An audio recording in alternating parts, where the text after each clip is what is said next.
एक 10 मिनिटाचा ब्रेक घेतो, आज सुट्टी घेतो किंवा 1 तास 2 तास वेळ काढतो आणि काय प्रॉब्लेमवर सोल्युशन निघते ते विचार करतो आणि सांगतो.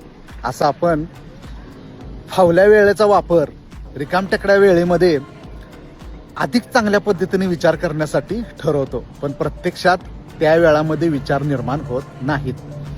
तर युनिव्हर्समध्ये काय सांगितलेलं आहे, युनिव्हर्स कोणाच्या मनामध्ये मोवर एनर्जी निर्माण करतो, तर जो सतत कार्यमग्न असतो, कामात गुंतून असतो, ज्याचा ब्रेन, ज्याचा मेंदू सतत त्या कामाच्या बाबतीत विचार करत असतो, त्याच्या मध्ये एनर्जी निर्माण होते जास्त आणि त्या एनर्जीच्या मार्फत त्याची विश इच्छा पूर्ण होते.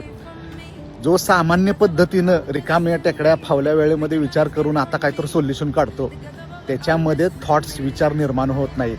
तर विचार कोणाच्यामध्ये निर्माण होतात, जो सतत कार्यमग्न असतो. म्हणून आपल्याला लहानपणी काय सांगितलंय, कामात गुंतून राहायचं. जो कामात गुंतून राहतो त्याचं डोकं जोरात चालतं, त्याच्या डोकामध्ये क्रिटिकल थॉट्स निर्माण होतात आणि त्यातून त्या ऊर्जेच्या मार्फत त्याची इच्छा पूर्ण होते.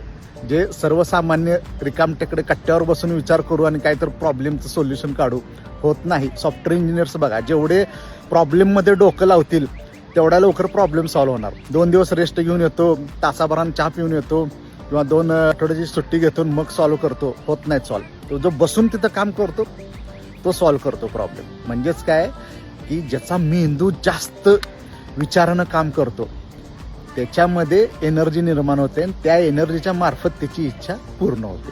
धन्यवाद.